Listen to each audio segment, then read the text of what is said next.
Good morning बच्चों। Chemical kinetics के अगले लेक्चर में आपका स्वागत है। तो पिछली क्लास में अपन ने फर्स्ट ऑर्डर रिएक्शन स्टार्ट की थी और फर्स्ट ऑर्डर रिएक्शन के ऊपर बेस्ड न्यूमेरिकल भी अपन ने स्टार्ट कर दिए थे। ठीक है, आज की क्लास में उन न्यूमेरिकल्स को तो अपन कंटिन्यू करने ही वाले और साथ साथ में आज की क्लास के अंदर अपन एप्लीकेशंस देखेंगे किसकी, फर्स्ट ऑर्डर काइनेटिक्स की। ये बेटा बहुत ही इंपॉर्टेंट टॉपिक होता है और एग्जाम के अंदर फर्स्ट ऑर्डर काइनेटिक्स के जो क्वेश्चन है वो स्ट्रेट फॉरवर्ड हो सकता है नहीं आए, वो एप्लीकेशन पर बेस्ड आ जाए। तो किस तरीके से उन एप्लीकेशंस को काम में लेना है ये भी अपन आज के लेक्चर के अंदर देखने वाले हैं। ठीक है, तो पहले तो अपन न्यूमेरिकल्स को कंटिन्यू करते हैं एक बार के लिए। अगर अपन न्यूमेरिकल्स की बात करें तो क्या क्या न्यूमेरिकल है, देखो पिछले टर्म पे अपन ने जो सबसे सिंपलेस्ट फॉर्म था न्यूमेरिकल का वो तो चेक कर लिया था बेटा। आज अपन न्यूमेरिकल्स को आगे कंटिन्यू करते। तो क्वेश्चन आ गया आपके पास में कुछ ऐसा, half life of a first order reaction is 1 hour. Calculate percentage completion, spelling गलत लिख दी मैंने, percentage completion of this reaction in 30 minutes. अब आपको इस क्वेश्चन में क्या दिया हुआ है, हाफ लाइफ दी हुई है और आपसे क्या पूछा गया है कि 30 मिनट्स के अंदर कितना कंप्लीशन उसका होगा। ठीक है, क्वेश्चन को सॉल्व करने के अपने पास में दो मेथड है। अब बेटा जब आपको हाफ लाइफ दे देता है तो जो मैं आपको मेथड सेकंड बताऊंगा ना वो आपको प्रेफर करना है, लेकिन पहले अपन इस क्वेश्चन के ट्रेडिशनल मेथड पर जाते हैं कि ट्रेडिशनल मेथड अपने को क्या बोलता है। ठीक है, देखो ट्रेडिशनल मेथड के हिसाब से अगर अपन बात करें तो वो बोलता है कि आपको हर बार है ना के की वैल्यू लिखनी है और उस के की वैल्यू को इक्वेट करवाना है। ठीक है, तो फर्स्ट कंडीशन में आप क्या बोलोगे, के इक्वल टू, पहले तो फॉर्मूला लिख देता हूं, 2.303/t log initial upon remaining, ये आता है इनिशियल अपॉन रिमेनिंग, यही आता है बेटा। अब आप सोचो फर्स्ट कंडीशन में अगर मैं के लिखूंगा तो कितना टाइम लग रहा है, 60 मिनट्स का, क्योंकि टाइम तो अपने को सेम यूनिट में लेना पड़ेगा। पहले आर में दिया हुआ था, इधर मिनट्स में दिया हुआ था, तो अपन ने इधर किस में लिख दिया, मिनट्स में लिख दिया। तो 2.303/60 लॉग इनिशियल कितना था 100 और रिमेनिंग कितना 50, क्यों, क्योंकि वो हाफ लाइफ टाइम था। क्लियर है। अब देखो आगे सेकंड कंडीशन में इन्होंने बोला कि टाइम कितना लग रहा है 30 मिनट्स का, इनिशियली परसेंटेज कितना होगा बेटा 100, नीचे क्या आता है रिमेनिंग कितना, नीचे क्या आता है रिमेनिंग कितना, तो नीचे मैं लिख देता हूं परसेंटेज रिमेनिंग। लेकिन बेटा आपसे पूछा क्या गया है, परसेंटेज कंप्लीशन, तो आपका जो टारगेट है ना वो परसेंटेज रिमेनिंग निकालना नहीं है, परसेंटेज कंप्लीशन निकालना है। और दोनों के बीच में एक रिलेशन मैंने आपको बताया था क्या, कि percentage remaining plus percentage completion दोनों का जो सम होता है वो हमेशा कितना होगा, 100 होगा। ठीक है, अब सॉल्व करने का ट्रेडिशनल मेथड क्या बोलता है कि किसी भी रिएक्शन का रेट कांस्टेंट तो दो ही फैक्टर पे डिपेंड करता है, एक होता है टेम्परेचर, एक होता है कैटलिस्ट। तो आप क्या करोगे, इन दोनों के के को आपस में इक्वेट करा दोगे। तो अपन बोल देंगे यहां से since K1 equal to K2, तो दोनों को इक्वेट करवाया, 2.303/60 लॉग, इधर कितना बच गया बेटा 2, इक्वल्स टू 2.303/30 लॉग, और परसेंटेज कंप्लीशन को अपन, ये परसेंटेज रिमेनिंग को सॉरी क्या मान लेते हैं, x मान लेते हैं एक बार के लिए। ठीक है, दोनों को इक्वेट करवाना है, 2.303 से 2.303 कैंसिल आउट हो चुका है, 30 से 60 2 टाइम्स कैंसिल आउट हो चुका है, तो इधर क्या आया 1/2 log 2, इधर क्या आ गया बेटा log 100/x। 1/2 को ऊपर ले जाओ पावर में और फिर एंटी लॉग ले लो, तो क्या देखो ये बच जाएगा क्या, 2 की पावर 1/2 100/x, और 2 की पावर 1/2 का मतलब क्या होता है √2, 2 की पावर 1/2 का मतलब क्या होता है √2। तो यहां से x की वैल्यू आ गई 100/√2। 1/√2 का मतलब होता है 0.707, यानी x मिल गया आपको 70.70%। x क्या है? Percentage remaining. पूछा क्या था? Percentage completion. तो क्या करूंगा? 100 में से सब्ट्रैक्ट कर दूंगा। तो यहां पर परसेंटेज कंप्लीशन के लिए 100 में से 70.7 लिख देंगे। तो क्या आ जाएगा बेटा? 29.30% आ जाएगा। ये कितना आ गया? 29.30% निकल करके आ गया। ठीक है, ये है मेथड 1। अब मेथड 2 पर जाता हूं मैं। देखो मेथड 2 भी सिंपल सा ही होता है।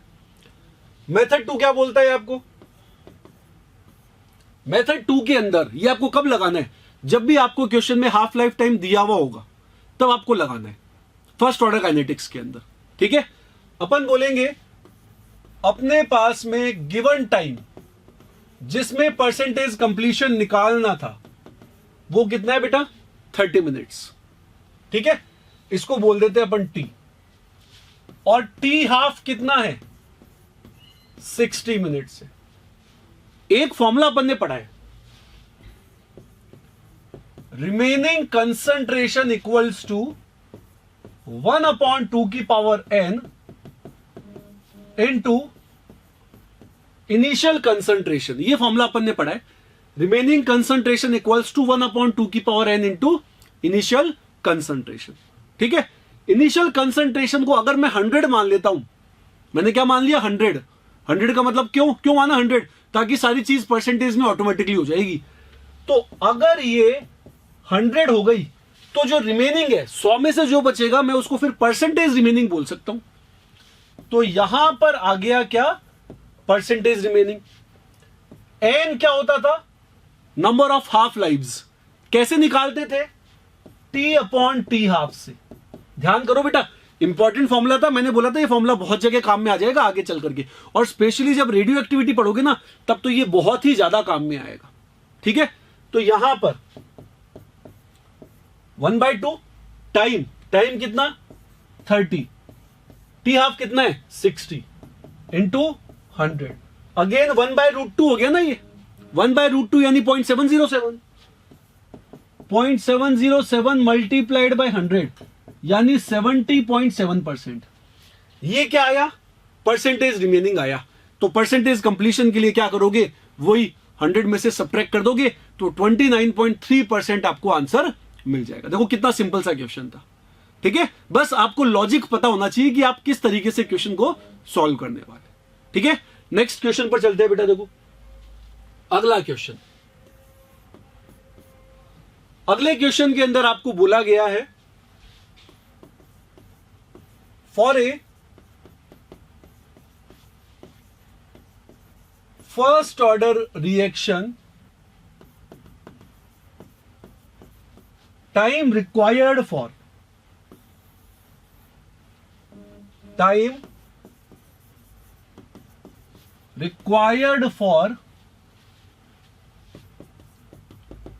75% completion is 15 minutes. Calculate time required for 99.99% completion of reaction. कुछ रिलेशन अपन ने लिखे थे जो आप इस क्वेश्चन के अंदर काम में ले सकते हो। तो आप वीडियो को पॉज करके फिर सॉल्व करने की कोशिश करना। मैं बता रहा हूं मैं उन रिलेशंस को कैसे काम में लूंगा। सॉल्यूशन, सबसे पहले 75% का मतलब क्या होता है? T3/4। T3/4 कितना दिया हुआ है? 15 मिनट्स दिया हुआ है मेरे को। T3/4 15 मिनट्स और T3/4 फर्स्ट ऑर्डर में बराबर होता है 2T हाफ के। तो यहां से मुझे T हाफ मिल गया 15/2 मिनट्स। 7.5 बोल लो, तुम्हारी इच्छा पर। ठीक है, अब कैलकुलेट करूंगा मैं T 99.99%। 4 9 आ गए तो बराबर हो जाएगा किसके? 40-90% के। ये बात भी सही है। अब t 90% होता था 10/3 टाइम्स ऑफ t हाफ। ये पढ़ा है अपन ने। t 90% क्या होता था? 10/3 टाइम्स ऑफ t हाफ। तो इधर क्या आ गया बेटा? 4 इंटू 10/3 और t हाफ यानी कितना? 15/2। ये 2 टाइम्स कैंसिल आउट हो गया, ये 5 टाइम्स कैंसिल आउट हो गया, तो आंसर निकल करके आ गया कितना? 100 मिनट्स। सिंपल सा तरीका था। अगर किसी बच्चे को डायरेक्टली फॉर्मूला नहीं पता तो वो कैसे करेगा? 2 इक्वेशंस बनाएगा k वाली, और फिर उन k को आपस में इक्वेट करवा देगा। जब k को आपस में इक्वेट कराओगे तो बिल्कुल सेम तरीके से ये क्वेश्चन सॉल्व हो जाएगा। ठीक है, नेक्स्ट क्वेश्चन की तरफ चलते हैं अपन। अगला क्वेश्चन लेते हैं।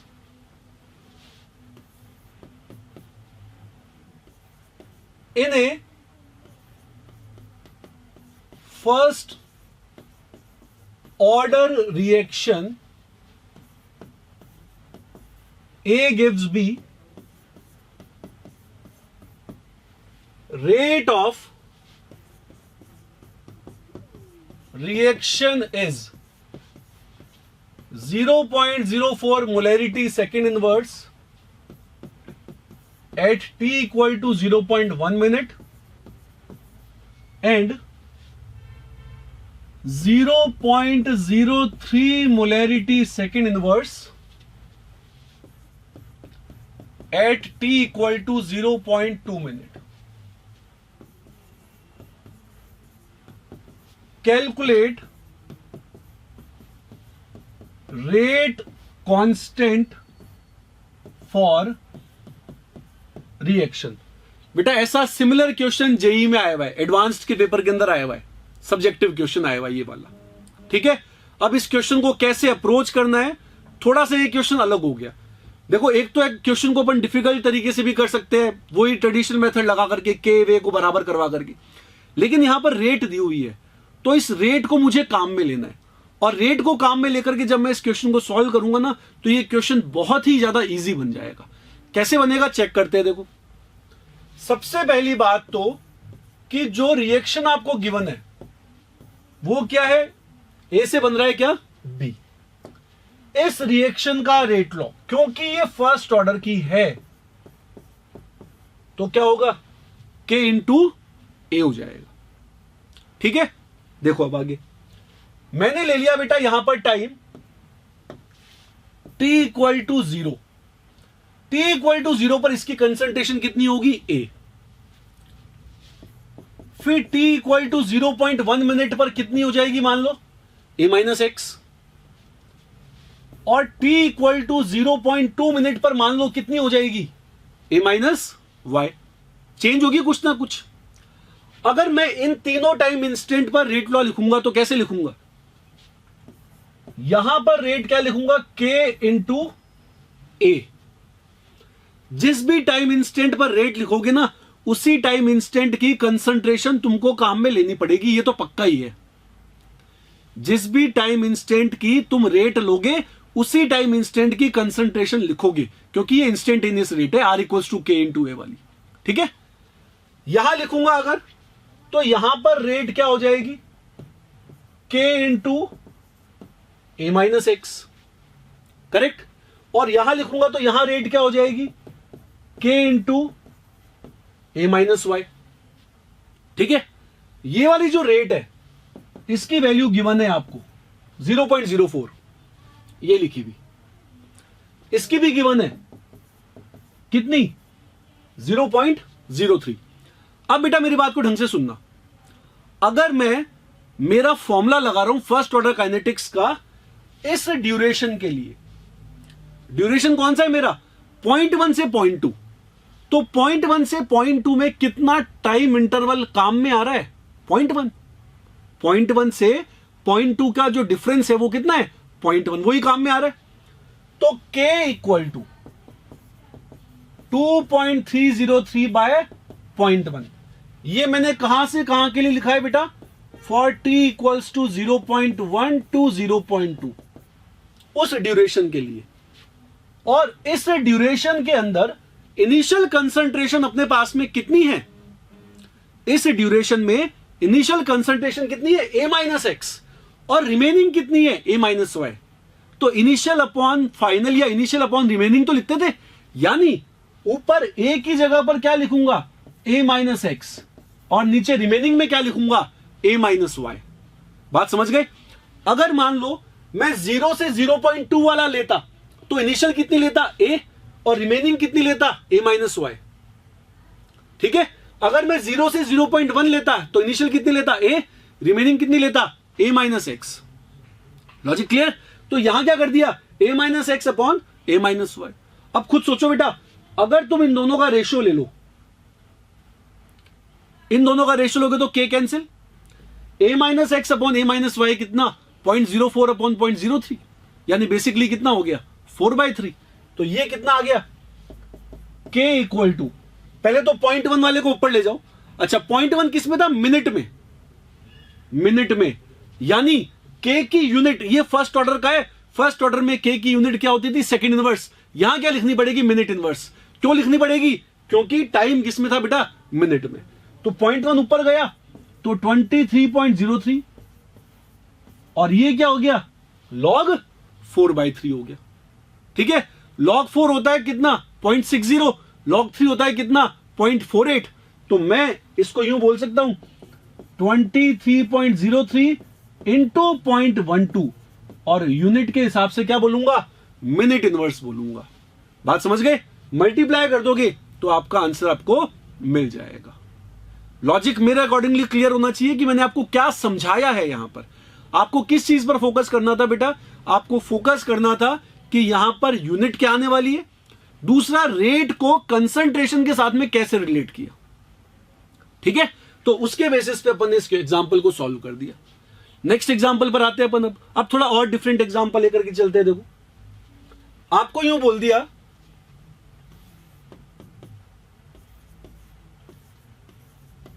इन a reaction A gives B, constant क्या दिया हुआ है, K। ठीक है। Initial concentration of A is 0.5 m. Find rate of reaction at t equal to 1000 seconds। t equal to 1000 seconds पे आपको क्या पता लगानी है, रेट ऑफ रिएक्शन पता लगानी है। if rate constant of reaction is 2.772 second inverse. Rate constant of reaction कितना है, 2.772 सेकेंड इनवर्स। या इसको थोड़ा और कन्वर्ट कर लो, 2.772 इंटू 10 की पावर -3 लगा लेते हैं अपन, इंटू 10 की पावर -3 सेकेंड इनवर्स। ये लगा दिया मैंने, 2.772 इंटू 10 की पावर -3 सेकेंड इनवर्स।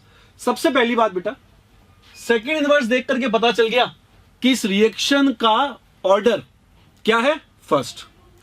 दूसरी बात देखो, ये जो रिएक्शन है इसमें ए से क्या बन रहा है, बी। T इक्वल टू 0 पर इसकी कंसंट्रेशन कितनी थी, 0.5, ये तो पता है मेरे को। T इक्वल टू 1000 सेकेंड्स पर इसकी कंसंट्रेशन क्या है, पता नहीं है। लेटेस्ट से कितनी है, x, या x अपन ने और कोई वेरिएबल माना हुआ है तो यहां ले लेते हैं अपन, कितनी है, c है। बात समझ गए ना। मुझे चाहिए क्या, मुझे उस टाइम इंस्टेंट पर क्या चाहिए बेटा, मुझे उस टाइम इंस्टेंट पर इसके कंसंट्रेशन चाहिए। क्यों चाहिए, ताकि मैं रेट निकाल सकूं। रेट क्या होगी, R equals to K into C. Rate क्या होगी, R equals to K into C. इसलिए चाहिए मुझे, इसलिए इसकी रिक्वायरमेंट है। ठीक है। अगर CA मिल जाएगा, यहां पुट कर दूंगा, K ऑलरेडी पता है, क्वेश्चन को सॉल्व कर लेंगे, आंसर आ जाएगा। अब प्रॉब्लम यहां पर कहां पर आती है, प्रॉब्लम आती है कि यार K की वैल्यू थोड़ी अजीब सी है, 2.772 इंटू 10 की पावर -3, ऐसी कुछ वैल्यू दे रखी है। अगर वैल्यू थोड़ी अजीब हो गई तो फिर अपने को देखना पड़ेगा कि क्या कोई रिलेशन निकलता है या नहीं निकलता। किस किस के बीच में? एक बहुत कॉमन टर्म आता है यहां पर 0.693 वाला।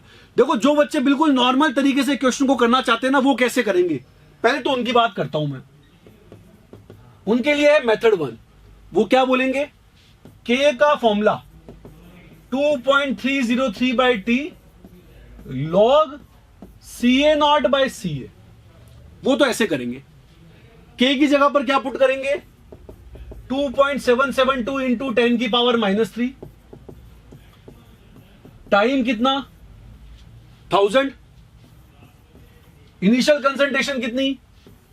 0.5। रिमेनिंग कितनी? CA। यहां से CA निकाल लेंगे और CA निकाल करके यहां पर पुट कर देंगे तो उनका आंसर आ जाएगा। लेकिन यहां से CA निकालना कोई इतना आसान काम नहीं होगा, एंटी लॉग भी लेना पड़ेगा ना बीच में। बीच में क्या करना पड़ेगा आपको? एंटी लॉग भी लेना पड़ेगा। तो डिवाइड कर करा करके फिर जाकर के आपका फाइनल आंसर निकल करके आने वाला है। ये तो हो गया मेथड 1। अब मैं मेथड 2 की बात करता हूं। मेथड 2 की बात मैं इसलिए कर सकता हूं क्योंकि मेरे को ये 2.772 वैल्यू ना जानी पहचानी लगती है। कैसे लगती है? देखो, मेथड 2 2.772 इंटू 10⁻³ क्या मैं इसको बेटा 4 इंटू 0.693 इंटू 10⁻³ बोल सकता हूं क्या? चेक कर लेते अपन एक बार। 4 3 जा 12, सही है, एक गया ऊपर। 4 9 जा 36 और एक और था पावर के अंदर, यानी कितना हो गया? 37। 3 गया।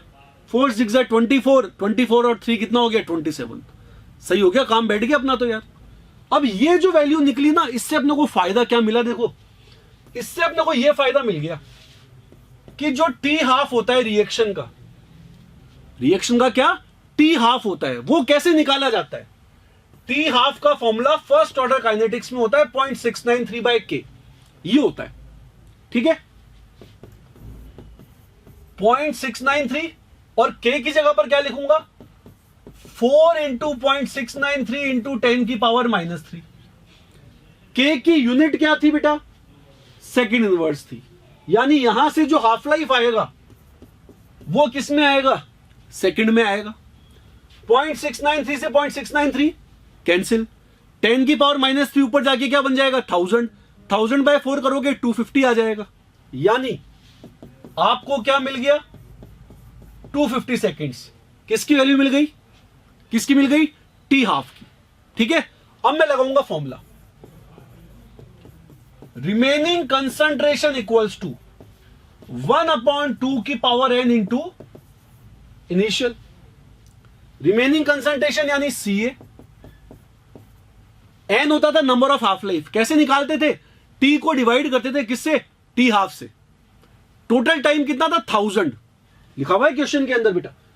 टोटल टाइम कितना है अपने पास में? 1000। और हाफ लाइफ कितनी है अपनी? 250। तो टोटल कितनी हाफ लाइफ हो गई? 250 250 250 250, यानी 4 हाफ लाइफ हो गई। या ऐसे बोल दो, टोटल टाइम अपॉन T½ और इनिशियल कितना था?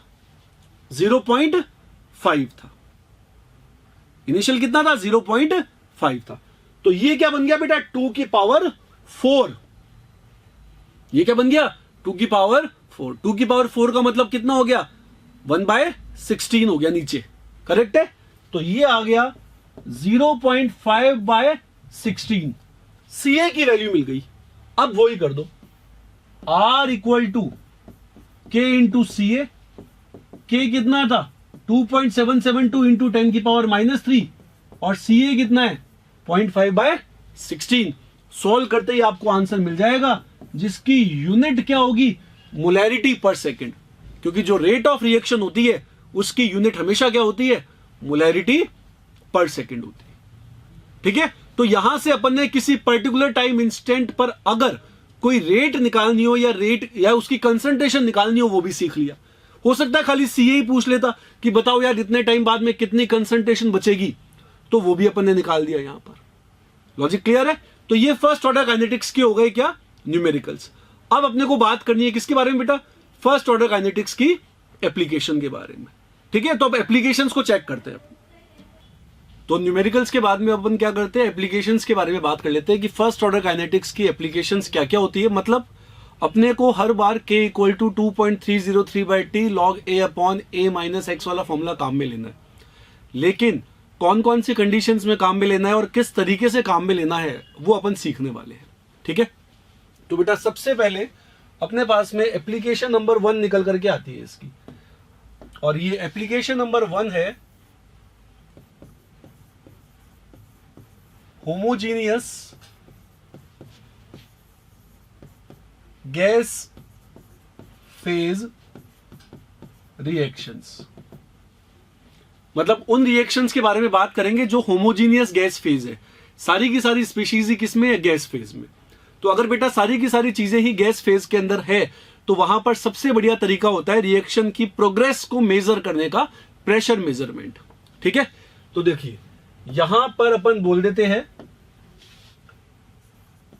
इन दिस कंडीशन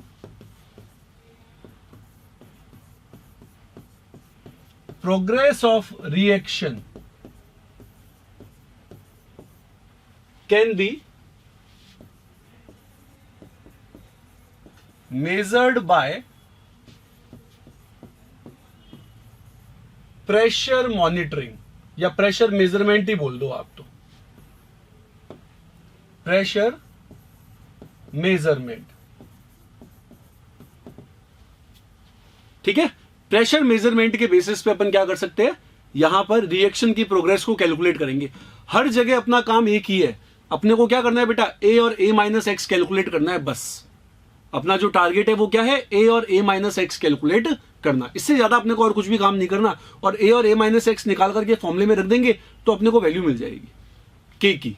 k चाहिए होता है बेसिकली यहां पर अपने। तो देखो करना क्या है, आपके पास में एक क्लोज्ड कंटेनर होगा, और इस क्लोज कंटेनर के अंदर क्या होगा बेटा, रिएक्शन चल रही होगी गैस फेज वाली। ए गैस से क्या बन रहा होगा, बी गैस।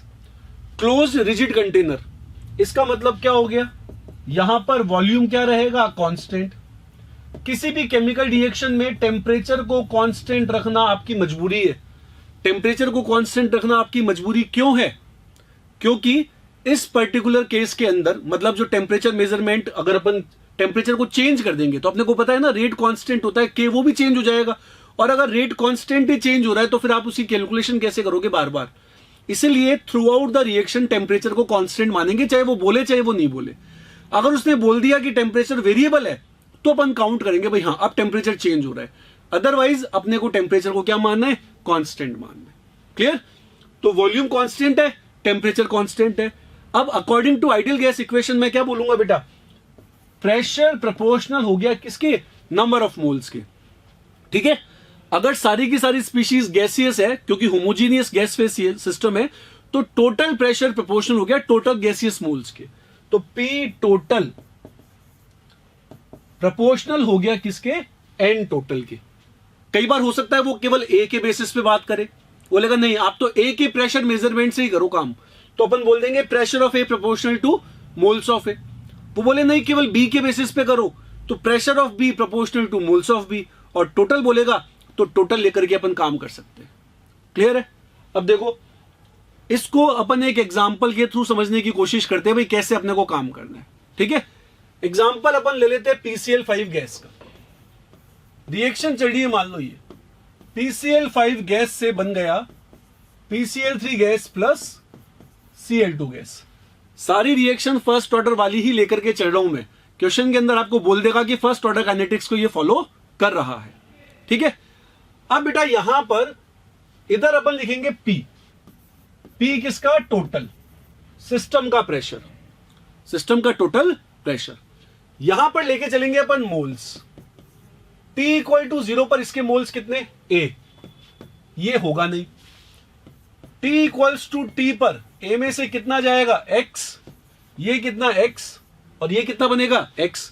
और आफ्टर वेरी लॉन्ग टाइम क्या होगा बेटा, आफ्टर वेरी लॉन्ग टाइम यानी T इक्वल्स टू इनफाइनाइट पर A में से A चला जाएगा। क्यों, क्योंकि after very long time first order kinetics में अपन ने क्या अज्यूम किया हुआ है कि रिएक्शन कंप्लीशन अचीव कर लेती है।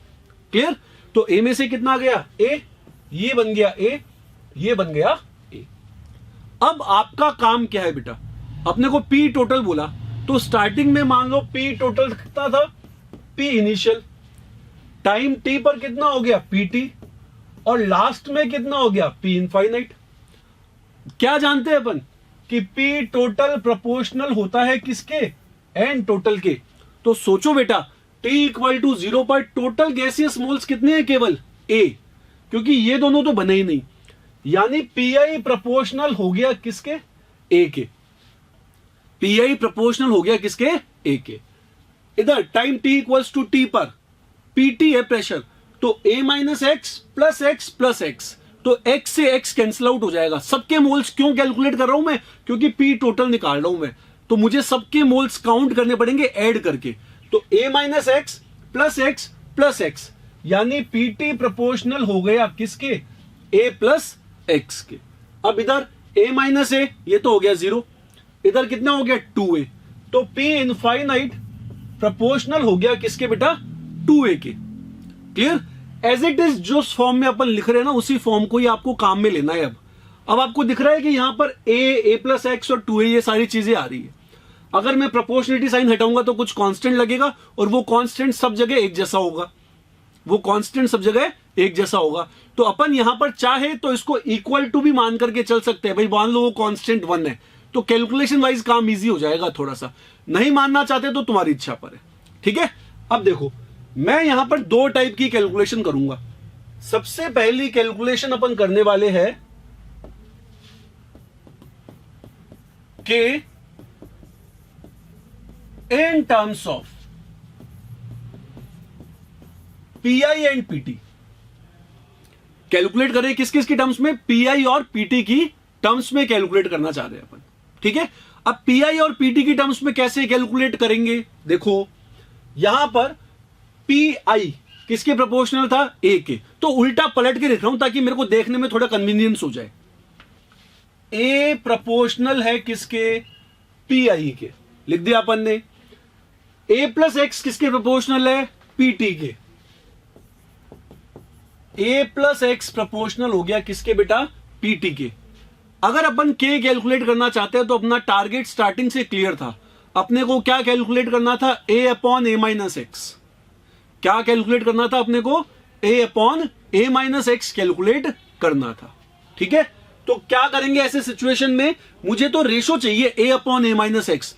अलग अलग भी निकाल सकता हूं, अलग अलग निकालने के लिए मैं इसको इक्वल मान करके चलूंगा। इक्वल मानूंगा तो ए तो पीआई के बराबर आ गया, उसको नीचे पुट कर दूंगा तो एक्स की वैल्यू मिल जाएगी। लेकिन अपन तो मैथ्स के बच्चे हैं तो थोड़ी सी कैलकुलेशन वाइज स्मार्टनेस दिखाते हैं। क्या करते हैं अपन, यहां पर ये जो था, इस इक्वेशन को मैं 2 से मल्टीप्लाई कर देता हूं बेटा, और फिर इसको सब्ट्रैक्ट कर देता हूं। देखो, अगर इसको 2 से मल्टीप्लाई कर देंगे तो ये क्या बन जाएगा, 2a माइनस ए माइनस एक्स, यानी इन शॉर्ट क्या बचा, a माइनस एक्स। और ये भी 2 से मल्टीप्लाई हो गया था, तो इधर क्या आया, 2pi माइनस पीटी, ये आ गया इधर। अब लेना है रेशो। रेशो किसका लूंगा, इन दोनों का। किस किस का, a का और a माइनस एक्स वाले का। तो इधर a अपॉन ये कितना, a minus X equal to इधर कितना बेटा, pi। अब 2pi मत बोलना, क्यों, क्योंकि मैंने 2a नहीं लिया है, मैं केवल अंदर वाला ले रहा हूं, 2 से मल्टीप्लाई करने के बाद वाला नहीं, पहले वाला ही। a प्रोपोर्शनल टू pi था, तो ऊपर क्या, pi, और नीचे क्या आ जाएगा, 2pi माइनस पीटी। नीचे आ गया 2pi माइनस पीटी। ये वैल्यू आ गई किसकी, a upon A minus X की। इसका मतलब k की वैल्यू क्या मिल गई, k मिल गया 2.303/t log pi upon 2pi minus PT, ये मिल गया। क्वेश्चन कैसा आता है, वो बोलेगा स्टार्टिंग में PCl5 का प्रेशर 100 atm था, रिएक्शन PCl5 लेकर के स्टार्ट की। थोड़े टाइम बाद में सिस्टम का प्रेशर कितना हो गया, पीटी, वैल्यू दे देगा आपको कुछ, वो पीटी बोल देगा 100 atm हो गया। पहले 50 था, बाद में कितना हो गया, 100 हो गया। बोलेगा के कैलकुलेट करके बताओ। तो स्टार्टिंग में जो था वो तो पीआई हो गया, बाद में जो था वो पीटी हो गया। वैल्यू पुट करोगे, सॉल्व करोगे, आंसर आ जाएगा। जिन बच्चों को रेशो लेने में कंफ्यूजन हुआ वो क्या करेंगे, वो बोलेंगे a इक्वल टू पीआई, तो a की वैल्यू आ गई pi. A plus X equal to PT, A plus X equals to PT. A की वैल्यू कितनी थी? पी आई, तो एक्स की वैल्यू क्या आ गई? PT minus P I. तो उनको ए भी मिल गया, एक्स भी मिल गया, फिर वो यहां पर वैल्यू पुट कर देंगे ए अपॉन ए माइनस एक्स में, तो वैल्यू मिल जाएगी उनको। ठीक है, ये तो अपना फर्स्ट पार्ट था। किसकी टर्म्स में निकाला मैंने? पी आई और पीटी की टर्म्स में निकाल लिया। अब मैं कैलकुलेट करूंगा पीटी और पी इनफाइनाइट की टर्म्स में। बेटा ये भी आ जाता है एग्जाम के अंदर कि पीटी और पी इनफाइनाइट की टर्म्स में निकालो। ठीक है, तो कैसे कैलकुलेट करेंगे? देखो अपना सेकंड पार्ट आ गया। अब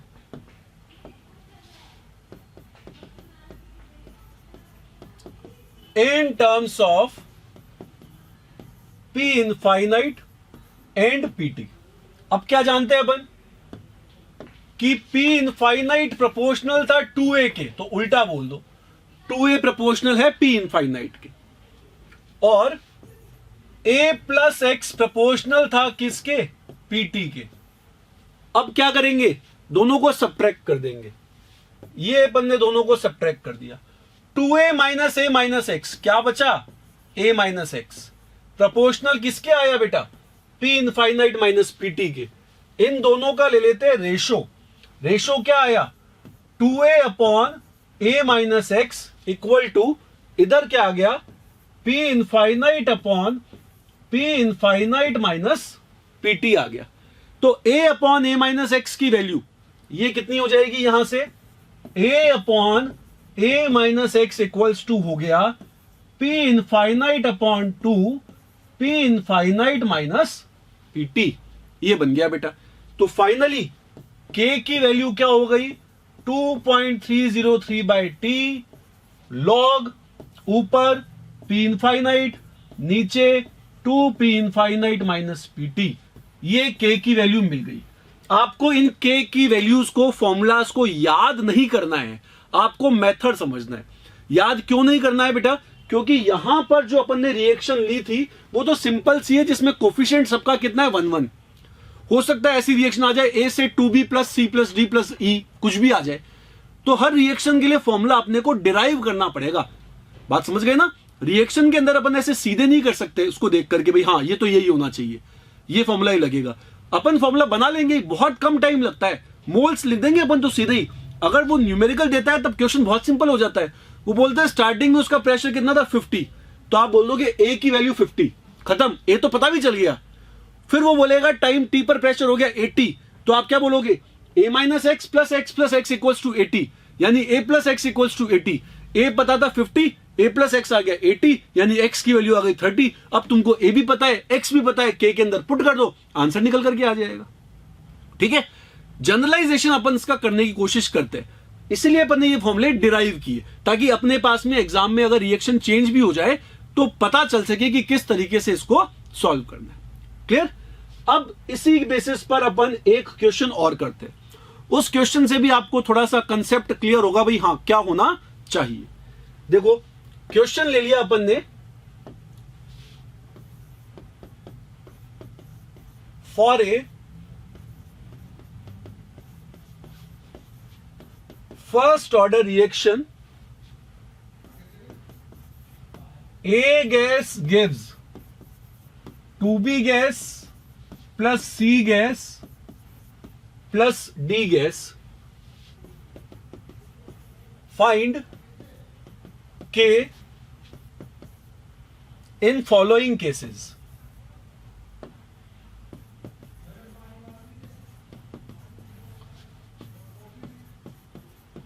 ये बोला, कुछ केसेस दे दिए, उन केसेस में अपने को क्या करना है? उन केसेस में अपने को के की वैल्यू कैलकुलेट करनी है। वो केसेस कौन कौन से है बेटा? केस फर्स्ट, इधर लिख दिया टाइम, इधर लिख दिया पी टोटल। ठीक है, time 0, pressure P I, time T, pressure कितना? पीटी। अगली कंडीशन देखो, सेकंड कंडीशन,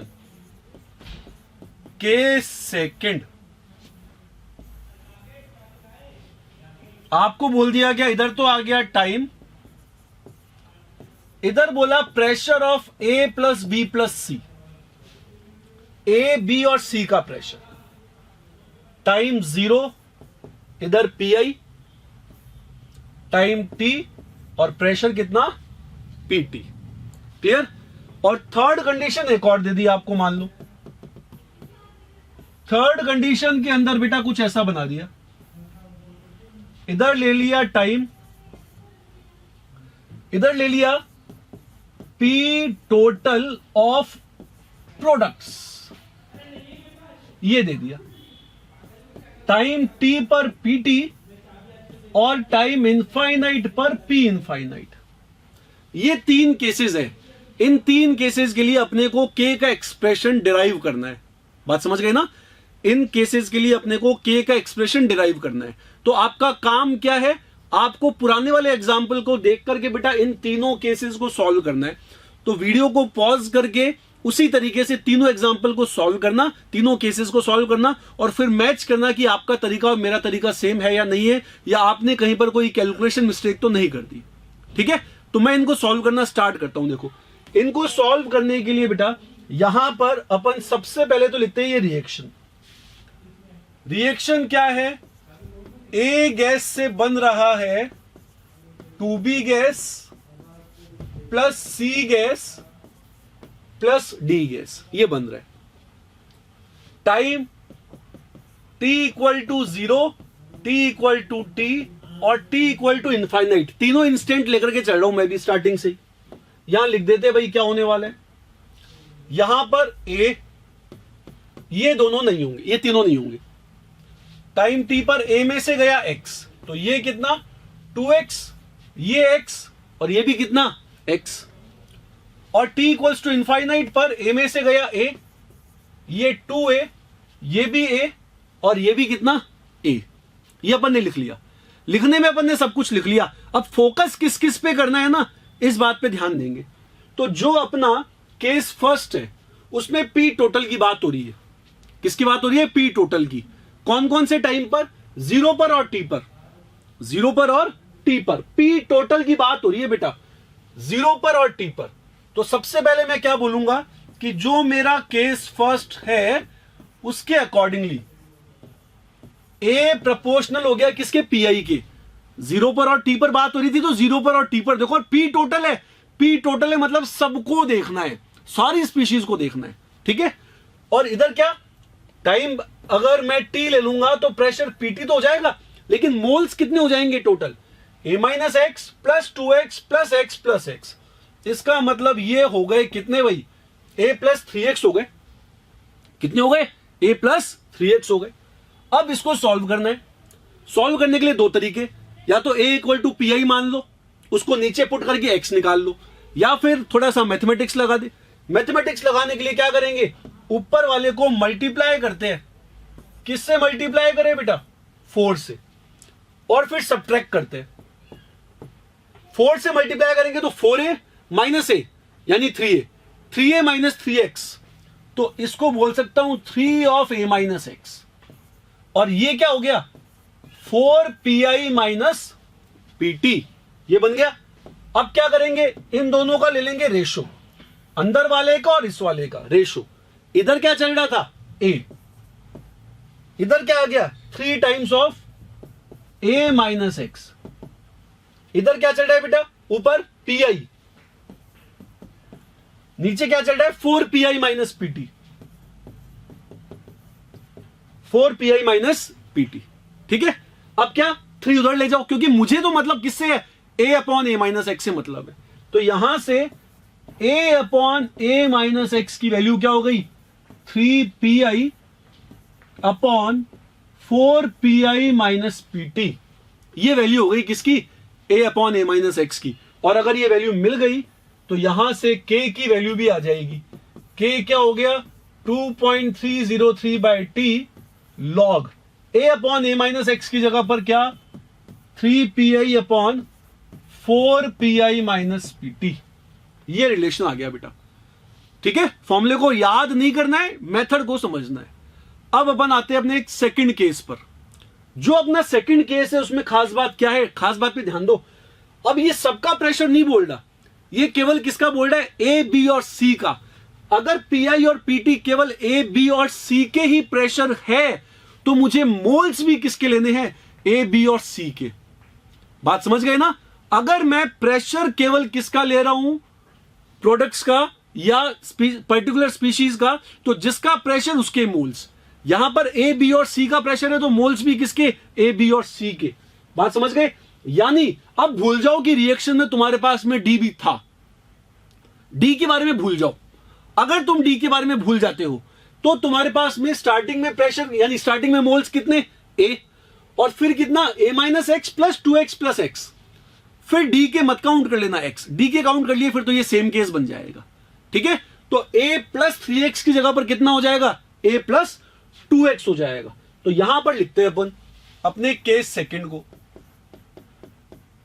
केस सेकंड के अंदर क्या, पी यानी a प्रोपोर्शनल पी के और a plus 2x proportional PT के। और काम की चीज क्या है, केस सेकंड के अंदर only moles of A, B and C should be taken in account. Moles of A, B and C should be taken in account. Logic clear. ये अपने पास में मिल गया काम। अब देखो इनको सॉल्व करना है, तो सॉल्व करना तो बहुत इजी है। यहां पर तो यार क्या करेंगे, ऊपर मल्टीप्लाई करेंगे 2 से करेंगे या 3 से करेंगे, 3 से करना चाहिए। ऊपर मल्टीप्लाई करेंगे 3 से, तो 3a माइनस ए माइनस 2x यानी कितना बन गया, twice of a minus x. और इधर कितना आ गया, 3pi माइनस पीटी आ गया। इधर क्या आ गया, 3pi माइनस पीटी आ गया। इसका और इसका रेशो ले लो, a upon twice of a minus X equals to pi upon 3pi minus PT. 2 को उधर ले जाओ, यानी फाइनली k मिल जाएगा 2.303 by T log 2pi upon 3pi minus PT, ये मिल जाएगा। ठीक है, 3 से मल्टीप्लाई किया था तो 3pi माइनस पीटी बन गया इधर, ये तो आ गया ये रहा, और 2 ऊपर ले गया मैं तो वो क्या हो गया, 2pi बन गया। ठीक है, केस थर्ड बेटा सबसे सिंपल है, केस थर्ड बहुत ही इजी है। केस थर्ड क्या बोल रहा है, देखो पी टोटल ऑफ प्रोडक्ट्स, केवल प्रोडक्ट्स पर ध्यान देना, रिएक्टेड पर ध्यान देना। कौन कौन से टाइम पर, टी पर और इनफाइनाइट पर, टी पर और इनफाइनाइट पर। टाइम टी पर प्रोडक्ट के मोल कितने हैं, 4x, दिख रहे ना कितने, 2x plus X plus x 4x, और इनफाइनाइट पर कितने हैं, 4a। तो देखो इसको सॉल्व करना कितना इजी हो गया। केस थर्ड क्या बोलेंगे अपन, 4x ये तो किसके, पीटी के, और 4a ये किसके, पी इनफाइनाइट के। करेक्ट। अगर मैं सब्ट्रैक्ट कर देता 4a वाले में से 4x को, तो 4 of a minus x proportional हो गया किसके, पी इनफाइनाइट माइनस पीटी के।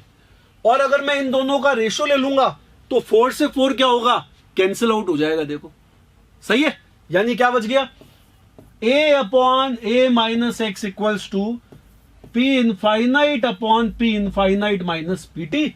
बस k के अंदर वैल्यू पुट कर दोगे, आंसर मिल जाएगा। तो इनमें सबसे इजी केस तो थर्ड वाला ही था, उसमें कोई कैलकुलेशन ही नहीं है किसी भी टाइप की। बाकी वैसे सारे इजी है। आपको दिमाग में क्या रखना है कि जब भी प्रेशर मेजरमेंट के थ्रू आप k निकालोगे तो आपको क्या देखना पड़ेगा कि किस किस का प्रेशर है, जिस जिसका प्रेशर है उसके मोल्स आप काम में लोगे। ठीक है, बचे हुए मोल्स को आप इग्नोर कर दोगे। ये बेटा इसको सॉल्व करने का तरीका हो गया। ठीक है, अब बनाते हैं अपनी नेक्स्ट एप्लीकेशन पर। नेक्स्ट एप्लीकेशन आती है एप्लीकेशन नंबर 2। ये आती है बेटा heterogeneous decomposition reactions. Decomposition reactions, और इनमें जो सबसे कॉमन है वो होता है H2O2 का डिकंपोजिशन। और आप इसको याद कर लेना, डीकंपोजिशन ऑफ H2O2। ठीक है, कैसे टूटता है H2O2? H2O2 ऐसे टूटता है। H2O2 लिक्विड से क्या बनता है? H2O लिक्विड और half O2 gas. Heterogeneous phase reaction है। कैसे परफॉर्म की जाती है? ये परफॉर्म की जाती है बेटा एक कंटेनर में जिसमें पिस्टन लगा दिया जाता है। जैसे जैसे ऑक्सीजन गैस बनती है वैसे वैसे वो क्या करता है? पिस्टन को ऊपर शिफ्ट करता है। ठीक है, तो दो तरीके होते हैं यहां पर। मेथड 1 रिएक्शन प्रोग्रेस मेजर करने का, बाय मेजरिंग, या पहले अपन एक काम करते, चलो लिख लेते, by measuring volume of oxygen gas produced. Oxygen gas कितना वॉल्यूम जनरेट कर रही है खुद का, इस चीज को मेजर करके रिएक्शन की प्रोग्रेस को पता लगा सकते हैं। अल्टीमेटली अपना टारगेट क्या है? अपना टारगेट है A/A-X कैलकुलेट करना, यही अपना टारगेट है। ठीक है, तो क्या बोलेंगे? देखो यहां पर रिएक्शन क्या है? H2O2 लिक्विड से क्या बना? H2O liquid plus half O2 gas. Reaction कब होती है? प्रेशर और टेम्परेचर कांस्टेंट रखने पर होती है। इसका क्या मतलब निकला? कि वॉल्यूम प्रोपोर्शनल होगा किसके? मोल्स के। केवल किसका? गैस का, क्योंकि ये PV = nRT लगाया है मैंने, और PV = nRT का मतलब आइडियल गैस इक्वेशन होती है। तो केवल और केवल किसकी बात की जा रही है बेटा? गैस की बात की जा रही है। तो जो लिक्विड है ना, उनको आप क्या करोगे? इग्नोर कर दोगे। बात समझ गए? अब क्या बोलेंगे यहां पर अपन? T = 0 पर इसके मोल A है। अभी देखो O2 बनी क्या? O2 नहीं बनी।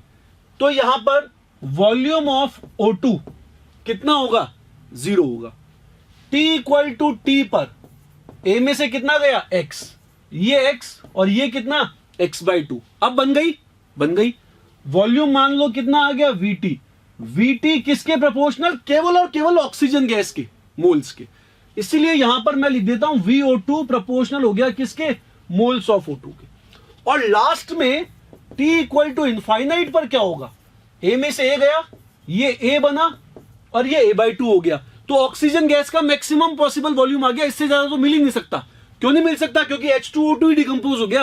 अब यही खत्म हो गया तो प्रोडक्ट और कहां से मिलेगा? तो ये आ गया बेटा V इनफाइनाइट, और V इनफाइनाइट प्रोपोर्शनल हो गया किसके? A/2 के। तो VT प्रोपोर्शनल X/2 के, V इनफाइनाइट प्रोपोर्शनल किसके? A/2 के। X और A मिल रहा है यहां से। कैसे मिल गया? अपन बोलेंगे V इनफाइनाइट प्रोपोर्शनल किसके? A/2 के। ये बेटा मैक्सिमम वॉल्यूम है किसका? ऑक्सीजन गैस का। Maximum volume of oxygen gas, इससे ज्यादा नहीं मिल सकता। और VT किसके प्रोपोर्शनल? X/2 के। करेक्ट है? सब्ट्रैक्ट कर दो। V इनफाइनाइट माइनस VT कितना आ गया? A - X/2 आ गया। अब इसका और इसका रेशो ले लो, तो V infinite upon V infinite minus VT, ये बराबर आ गया किसके? A/A - X के बराबर आ गया। यानी फॉर्मूला क्या मिल गया? K का 2.303/T log V infinite upon V infinite minus VT। तो हेटेरोजीनियस फेज में भी आप रिएक्शन को इस तरीके से सॉल्व कर सकते हो। अभी अपन एक एग्जांपल लेकर के इसको समझेंगे कि अगर न्यूमेरिकल आ गया तो ये फॉर्मूला किस तरीके से अप्लाई करना है, और अगर अपन ये भूल गए फॉर्मूला तब भी क्वेश्चन को करना चाहे तो किस तरीके से कर सकते हैं। तो अब देखो अपन बेटा, ये जो अपन ने पढ़ा है ऑक्सीजन गैस के रिगार्डिंग, इस पर बेस्ड क्वेश्चन करते हैं, और साथ साथ में इसमें अपने को मेथड सेकंड भी देखना है। जैसे अपन ने लिखा ना यहां पर, ये तो क्या है? मेथड 1 है, by measuring volume of oxygen gas. अपने को यहां पर मेथड सेकंड भी देखना पड़ेगा। वो मेथड सेकंड क्या होता है एक बार वो भी देख लेते हैं, फिर दोनों पर बेस्ड अपन न्यूमेरिकल एक साथ देख लेंगे। तो देखो, अगर अपन मेथड सेकंड के बारे में बात करें, मेथड सेकंड क्या बोलता है? वो बोलता है टाइट्रेशन करो। टाइट्रेशन का मतलब क्या होता है? ऑक्सीडाइजिंग एजेंट का रिड्यूसिंग एजेंट के अगेंस्ट आप रिएक्शन परफॉर्म करवाओगे और फिर वॉल्यूम चेक करोगे। ठीक है, तो ये बोलता है by titration of reaction mixture against KMnO4, KMnO4 के अगेंस्ट आप टाइट्रेशन परफॉर्म करो। अब KMnO4 का मतलब क्या हो गया? Oxidising agent. KMnO4 हो गया ऑक्सीडाइजिंग एजेंट। तो ये रिएक्शन किसके साथ करेगा? रिड्यूसिंग एजेंट के साथ में। आपका जो रिएक्शन मिक्सचर है उसमें तीन चीजें हैं। उसमें क्या क्या है? एक तो है H2O2, ये डिकम्पोज होके क्या बना रहा है? H2O लिक्विड, और साथ में क्या थी? Oxygen gas. चलो ऑक्सीजन गैस तोड़ करके चली गई। अब कौन बचा रिएक्शन मिक्सचर में? H2O2 बच गया और H2O बच गया। ठीक है, इन दोनों में से रिड्यूसिंग एजेंट कौन होता है बेटा? H2O2। यानी रिएक्शन मिक्सचर में मेरे काम की चीज अब कौन सी बची? H2O2। ठीक है, यहां पर इस रिएक्शन के अंदर अपन ये चेक करेंगे कि KMnO4 का कितना वॉल्यूम काम में आएगा इस रिएक्शन मिक्सचर को कंप्लीटली ऑक्सीडाइज करने में। तो T इक्वल टू 0 पर इसके मोल अगर A है तो क्या होगा? KMnO4 इसको पूरे को ऑक्सीडाइज करेगा। KMnO4 इस पूरे को ऑक्सीडाइज करेगा। तो KMnO4 का वॉल्यूम काम में आ गया V0, और V0 प्रोपोर्शनल हो गया किसके बेटा? A के। T इक्वल्स टू T पर A माइनस x और x/2। अब क्या होगा? ऑक्सीडेशन के लिए KMnO4 का रिक्वायर्ड वॉल्यूम अगर VT है तो वो केवल और केवल किसके मोल्स को करेगा? H2O2 के। तो मुझे टोटल मोल्स चेक नहीं करने हैं, मुझे केवल किसके मोल्स चेक करने हैं? H2O2 के। तो VT प्रोपोर्शनल हो गया बेटा किसके? A माइनस x के। V0 तो प्रोपोर्शनल हो गया A के, VT प्रोपोर्शनल हो गया किसके? A माइनस x के। अब दोनों का रेशो लेते ही काम हो रहा है। तो क्या दिख रहा है अपने को यहां से कि जो K है वो आ गया 2.303/T log। ऊपर क्या बेटा? V0, नीचे क्या? VT। यहां पर V0 और VT किसके वॉल्यूम से? KMnO4 के। कब कब? इनिशियली और टाइम T पर। हमेशा इस एक्सप्रेशन में ध्यान रखना, ज्यादा वाला वॉल्यूम ऊपर लोगे तभी क्वेश्चन को सॉल्व कर पाओगे, एल्स तो कोई मतलब ही नहीं निकला। वरना तो K की वैल्यू नेगेटिव आ जाएगी, रेट कांस्टेंट का नेगेटिव होना तो पॉसिबल ही नहीं हो सकता है। ठीक है, तो ये अपन ने कंसेप्ट देख लिया। अब बात करते हैं अपन न्यूमेरिकल की, कि न्यूमेरिकल कैसा बन सकता है। देखो न्यूमेरिकल के हिसाब से बात करते हैं बेटा। क्वेश्चन ले लिया अपन ने,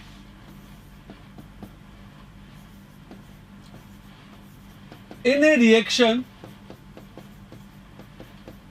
NH4NO2 solid gives N2 gas plus 2H2O liquid. Reaction follows first order kinetics. Reaction follow करिए किसको? फर्स्ट ऑर्डर काइनेटिक्स को रिएक्शन फॉलो कर रही है। ठीक है, फर्स्ट ऑर्डर पता चल गया। आगे इसने क्या बोला? इसने बोला अपने को वॉल्यूम ऑफ सिस्टम एट, या वॉल्यूम ऑफ नाइट्रोजन गैस बोल दो आप, तो volume of nitrogen gas at T equal to 100 second is 500 ml, while after very long time volume of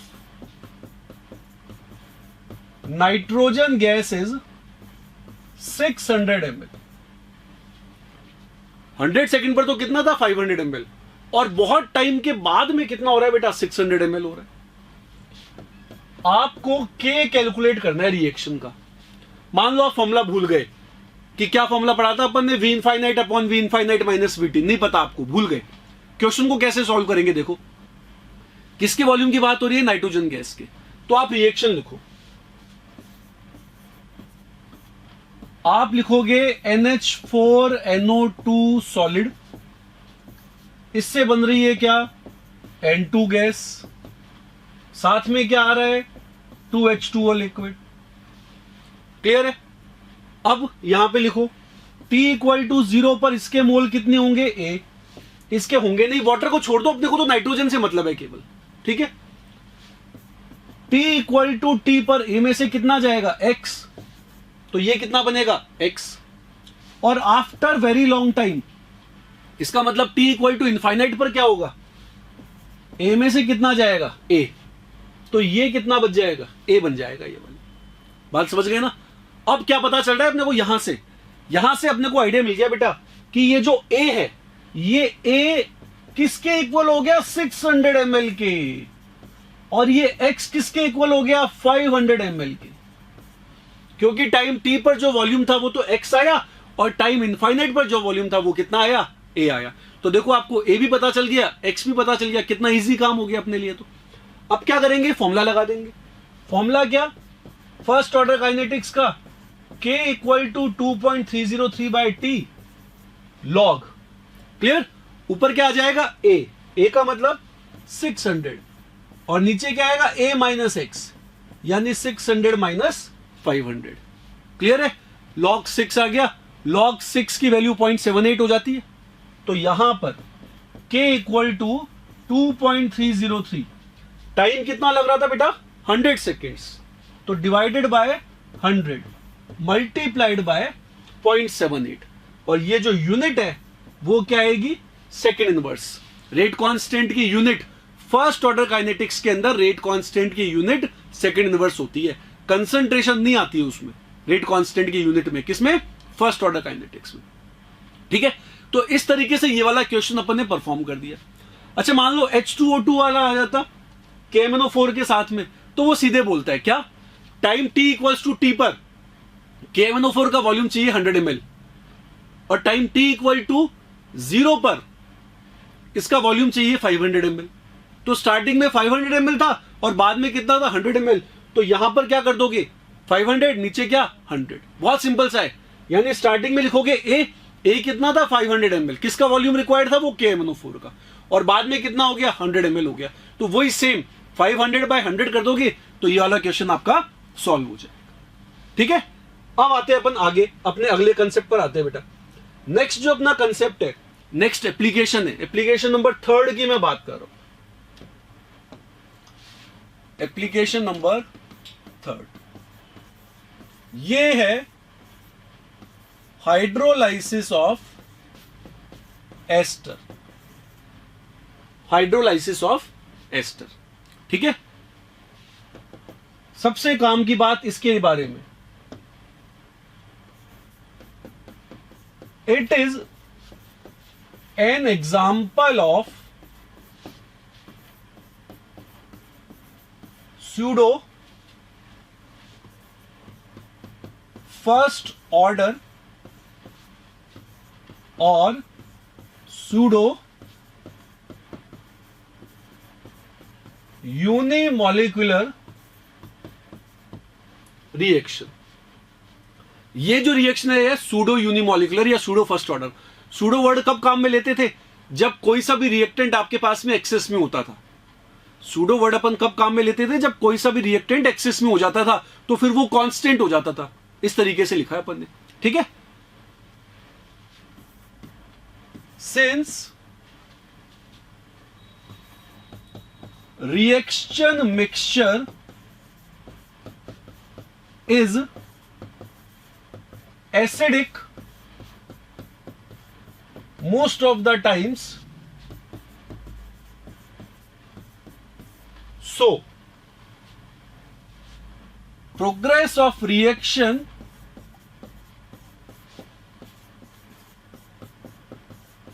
can be measured by titration of reaction mixture against strong base। यहां पर क्या चक्कर है कि आपका जो रिएक्शन मिक्सचर है वो मोस्ट ऑफ द टाइम्स कैसा होगा? वो मोस्ट ऑफ द टाइम्स होगा बेटा एसिडिक, ठीक है। तो आपको अगर उस एसिड की कंसंट्रेशन पता चल जाए, कैसे पता चलेगी? आप उसका टाइट्रेशन परफॉर्म करवाओगे बेस के साथ में, तो चेक करोगे कि बेस का कितना वॉल्यूम काम में आ गया टाइट्रेशन को करने में। बेस का जितना वॉल्यूम काम में आ रहा है उससे आपको एसिड की कंसंट्रेशन पता लगेगी और उससे आपको ए और एक्स की वैल्यू पता लगेगी, तब जाकर के आप फॉर्मूला अप्लाई कर सकते हो। ठीक है, अब ये तो इसका लॉजिक हो गया।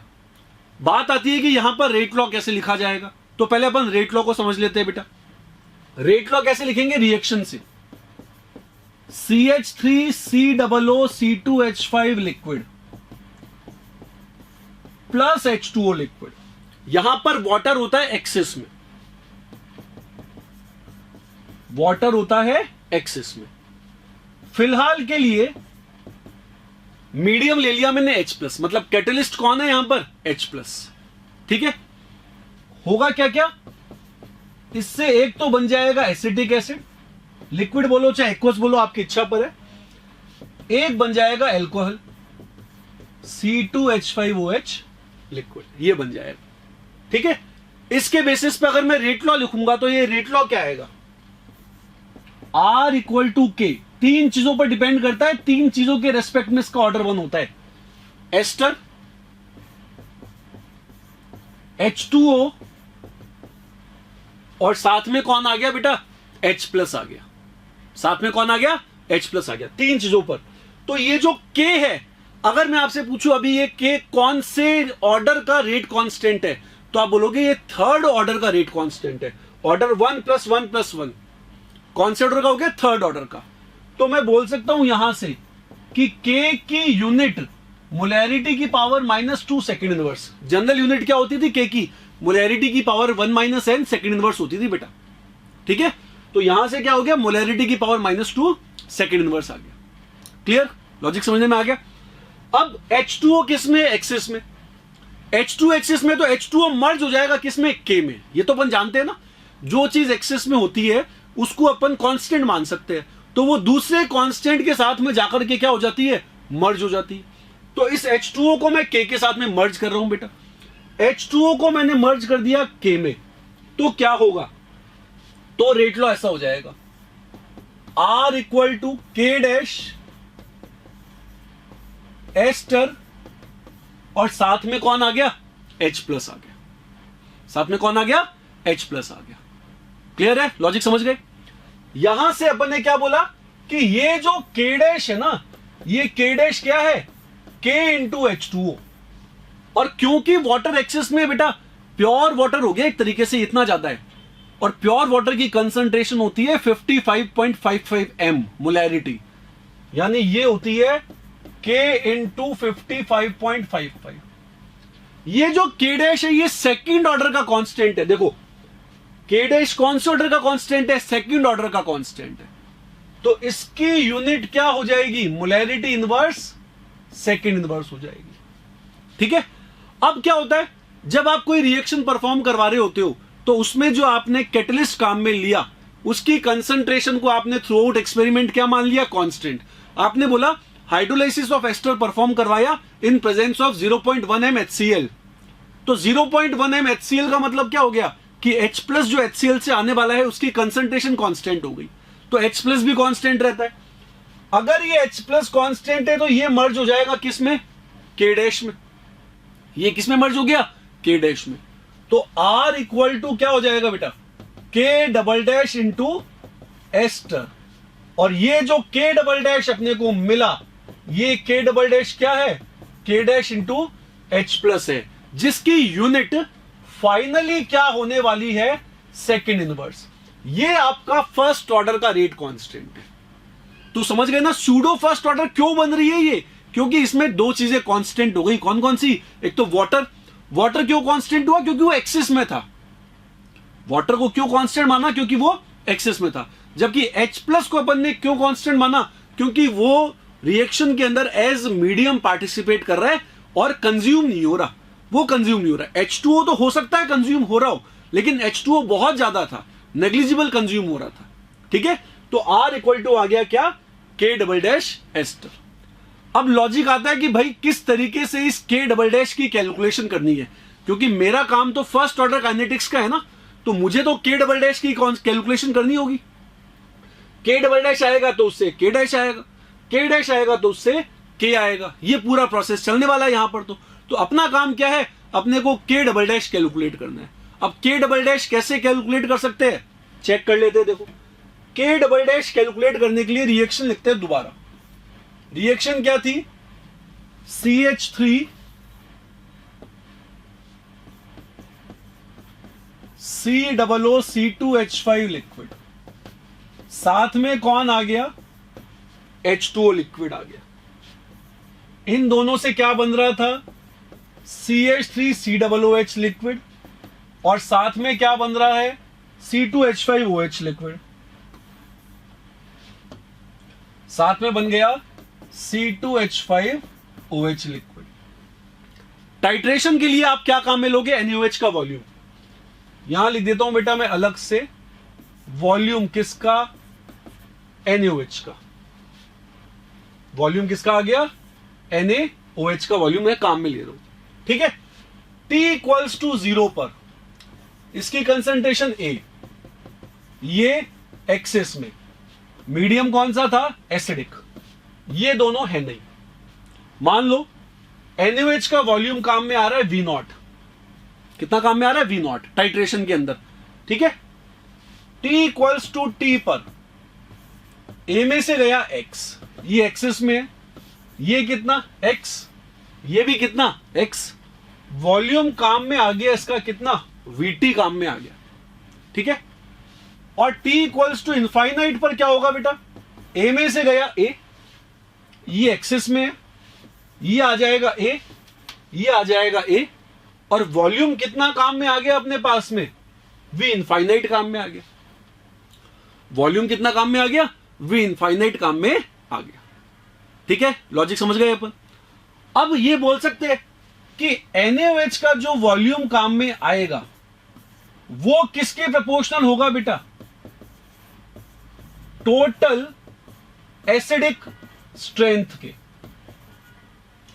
जितनी ज्यादा एसिडिक स्ट्रेंथ होगी उसको न्यूट्रलाइज करने के लिए उतना ही ज्यादा बेस का वॉल्यूम रिक्वायर्ड होगा।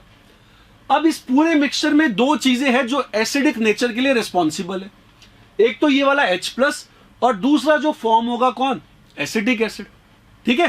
तो मैं यूं बोल सकता हूं उसको, ये प्रोपोर्शनल हो गया किसके, H+ की कंसंट्रेशन के, और साथ में किसके बेटा, एसिडिक एसिड के, सही है। तो सोचो T इक्वल्स टू 0 पर वॉल्यूम कितना था, V0, V0 किसके प्रोपोर्शनल, H+ प्लस 0, क्यों, क्योंकि T इक्वल टू 0 पर तो एसिटिक एसिड बना ही नहीं है, T इक्वल टू 0 पर एसिटिक एसिड बना ही नहीं है, clear. Similarly T equals to T पर VT कितना हो गया, VT, ये कितना H+, और ये कितना बन गया, X बन गया। T इक्वल्स टू इनफाइनाइट पर वॉल्यूम कितना, V इनफाइनाइट, सही है। H+ तो जो था वो था, एसिटिक एसिड कितना बन गया, A बन गया। अब अपना काम क्या है बेटा, अपने को A और A-X चाहिए। तो आप खुद सोचो, अगर मैं रेशो निकालूं किस किस का, पहले इन दोनों का काम में लेना है, तो मैं लिखता हूं V infinite minus V0, V infinite minus V0, H+ से H+ कैंसिल, क्या बच जाएगा, A, तो ये प्रोपोर्शनल हो गया A के। और अगर मैं इन दोनों को लूं तो V infinite minus VT, V infinite minus VT, ये प्रोपोर्शनल हो गया किसके, A-X के। ये किसके प्रोपोर्शनल हो गया, A-X के। रेशो ले लेंगे तो काम हो गया अपना। तो क्या मिल गया अपने को, K डबल डैश मिल गया। तो अपन ये बोल सकते हैं, so K double dash equal to 2.303/T log V infinite minus V0 upon V infinite minus VT, ये आ गया। इस तरीके से अपन फॉर्मूला निकाल सकते हैं, ठीक है। अब आती है काम की बात, note number 1, if acidic medium is not present. अगर एसिडिक मीडियम है ही नहीं तो क्या होता? तो रेट लॉ क्या बनता? R equal to K ester into H2O। H plus आता ही नहीं, ये H2O कहां चला जाता? K में चला जाता। तो क्या बन जाता? K dash into ester. और अब ये K डैश क्या बन जाता? फर्स्ट ऑर्डर का बन जाता। सही है, क्योंकि यहां पर तो कभी थर्ड ऑर्डर वाली कंडीशन थी नहीं। यहां पे स्टार्टिंग में कैसा था? Second order. फिर H2 एक्सेस में था तो ये क्या बन गया? सूडो फर्स्ट ऑर्डर बन गया। और K डैश की जो यूनिट है वो क्या हो जाती? सेकंड इनवर्स हो जाती। ठीक है। दूसरी बात बेटा, यहां पर क्या बोलता मैं कि NaOH का जो वॉल्यूम है वो किसके कंसंट्रेशन के प्रोपोर्शनल होता? एसिटिक एसिड के। बात समझ गए ना? क्योंकि H प्लस तो है ही नहीं, H प्लस नहीं है तो केवल किसके? एसिटिक एसिड के। तो T इक्वल टू 0 पर V नॉट कितना? 0। क्यों? क्योंकि स्टार्टिंग में तो आपका एसिटिक एसिड बना ही नहीं था। T इक्वल टू T पर VT किसके प्रोपोर्शनल? X के। और T इक्वल टू इनफाइनाइट पर V इनफाइनाइट किसके प्रोपोर्शनल? A के। ठीक है। तो ये A रहा X, रेशियो सीधे मिल गया आपको। तो वैल्यू किसकी आएगी अब? K डैश की। अपन A upon A minus x कब लगाएंगे? जब अपन फर्स्ट ऑर्डर का रेट कांस्टेंट निकालेंगे। अब बेटा फर्स्ट ऑर्डर का रेट कांस्टेंट कौन है? K dash. पहले कौन था? K डबल डैश था। ये दोनों में डिफरेंस आ जाता है। ठीक है। तो K डैश ये क्या हो गया? 2.303 डिवाइडेड बाय क्या? T लॉग A की जगह पर क्या? V infinite. और A माइनस एक्स की जगह पर क्या? V infinite minus VT। ये बन जाएगा। ठीक है। अगेन कंसेप्चुअल है, फॉर्मूले याद हो जाते हैं। ठीक है, नहीं याद होंगे तो भी कोई दिक्कत वाली बात नहीं है। न्यूमेरिकल सॉल्व करते टाइम पर फॉर्मूला आप तैयार कर सकते हो अगर आपने कंसेप्ट समझा हुआ है तो। क्लियर? ये तो बात हो गई बेटा नोट नंबर 1 की। अब बात करता हूं मैं नोट नंबर 2 की।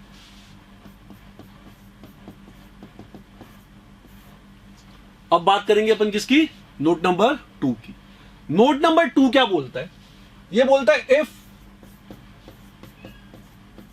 Reaction medium is basic. Reaction medium क्या है? बेसिक है।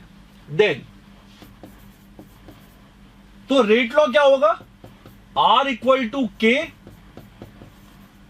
एस्टर H2O और साथ में क्या?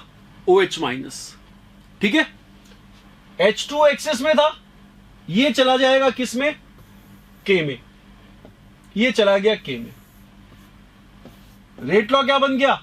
R इक्वल टू के डैश एस्टर साथ में क्या? OH minus. यहां मैं ये नहीं बोल सकता कि OH माइनस कांस्टेंट होगा। क्यों? क्योंकि रिएक्शन में एस्टर के हाइड्रोलाइसिस से एसिडिक एसिड बन रहा है बेटा। और जो एसिड बनेगा अगर उसी मिक्सचर में OH माइनस प्रेजेंट है तो ये OH माइनस उस एसिड के साथ में रिएक्शन करता रहेगा। यानी ये यहां कांस्टेंट नहीं हो सकता। जो चीज कांस्टेंट नहीं है आप उसको मर्ज नहीं करवा सकते।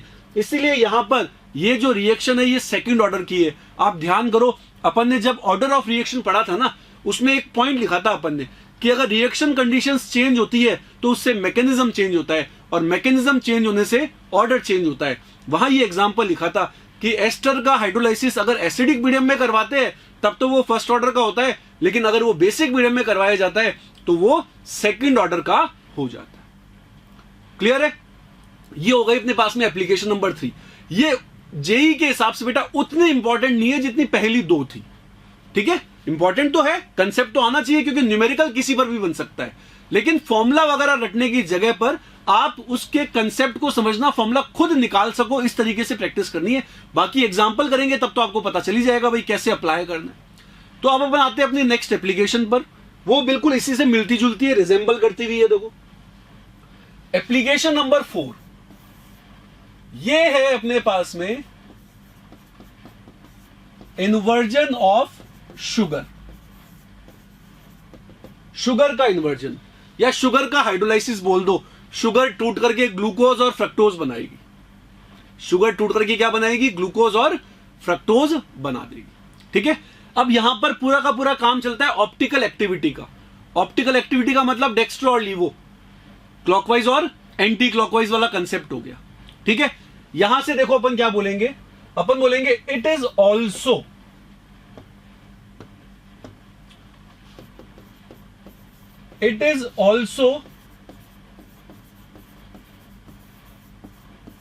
an example of pseudo first order reaction। ये भी pseudo first order reaction ही है, since reaction mixture is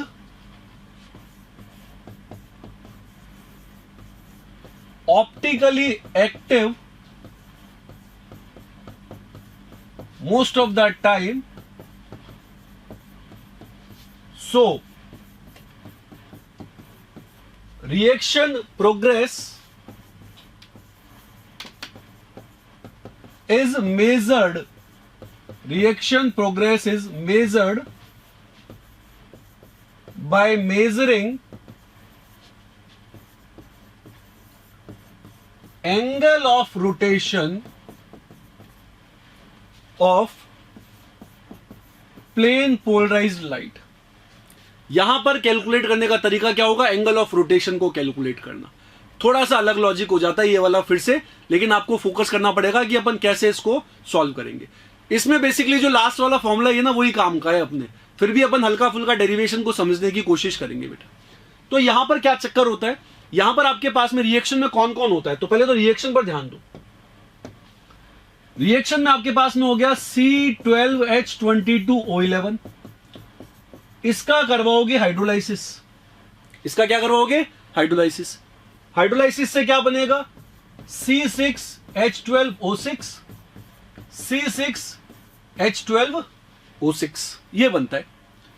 ये हो गई शुगर S, ये हो गया ग्लूकोज G, ये हो गया फ्रक्टोज F। शुगर होती है बेटा डेक्स्ट्रो रोटेटरी, प्लस मतलब clockwise rotation, dextro rotatory.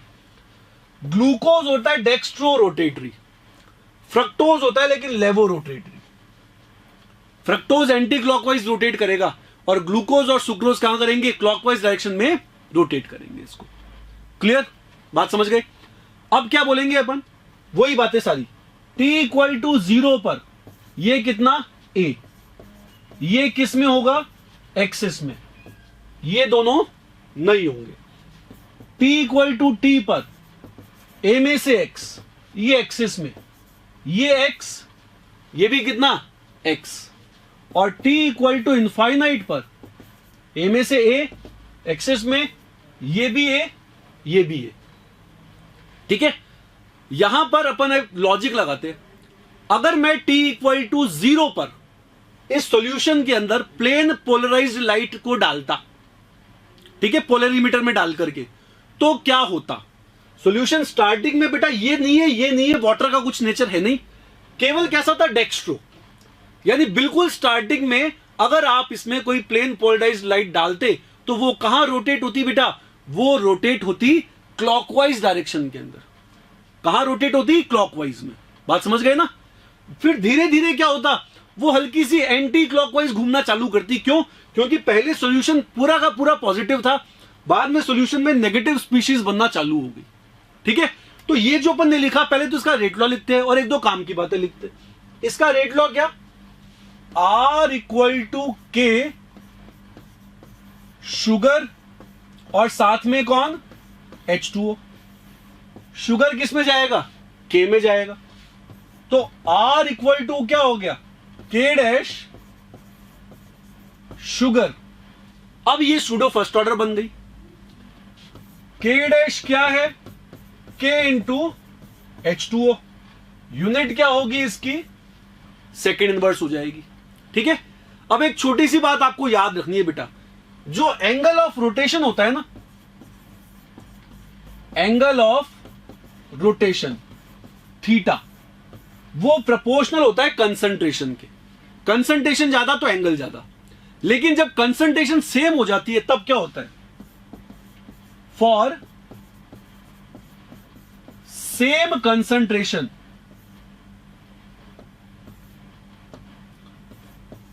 Order of rotating power, सबसे ज्यादा फ्रक्टोज का, फिर शुगर का, और सबसे कम होता है ग्लूकोज का। ये बहुत काम की चीज आ गई। अब इससे देखो मैं क्या समझना चाहता हूं, मैं ये बोलता हूं कि बिल्कुल स्टार्टिंग में तो सॉल्यूशन का नेचर कैसा था, डेक्स्ट्रो, क्योंकि वो दोनों है ही नहीं, खाली ये है, ये डेक्स्ट्रो था। तो आपकी लाइट कहां घूमती, राइट में।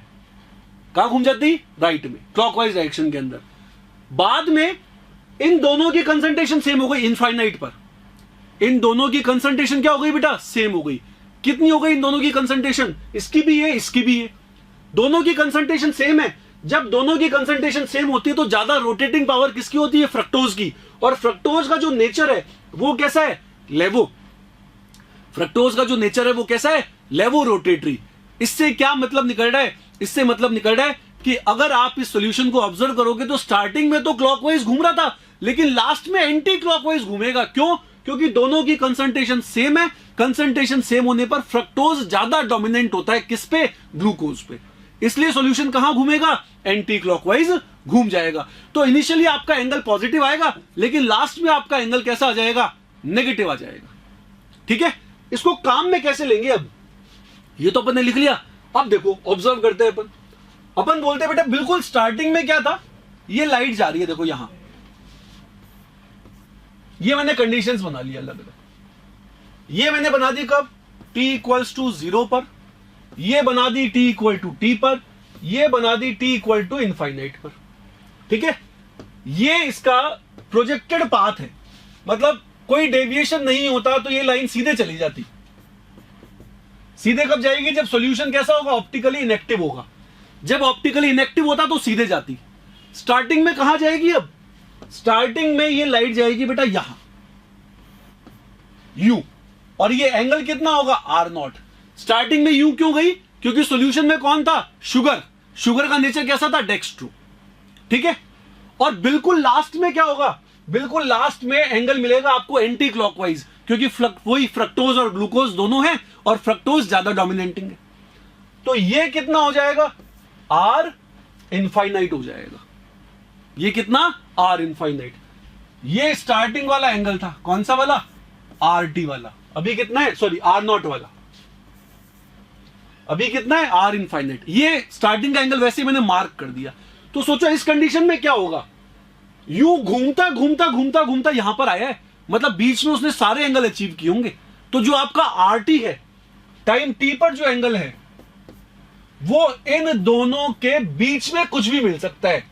ये कौन सा, R इनफाइनाइट, ये कौन सा, R0।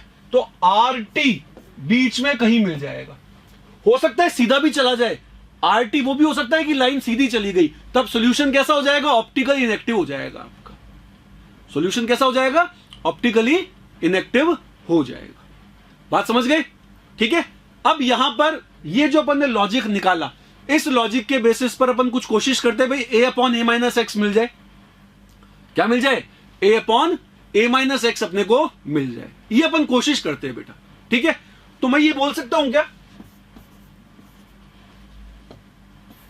चेंज इन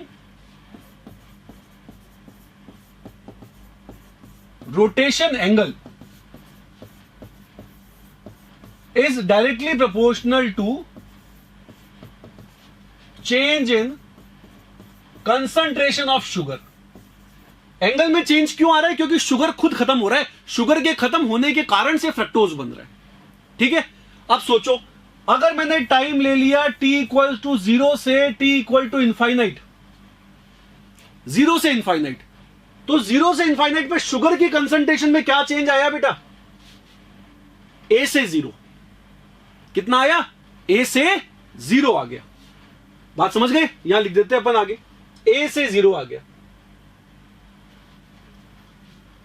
a से 0 मतलब चेंज कितना आया, a।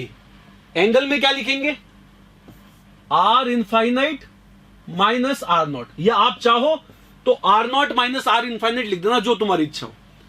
अगर कंफ्यूजन हो जाता है तो R0 माइनस R इनफाइनाइट लिख देना, ये लिख दिया।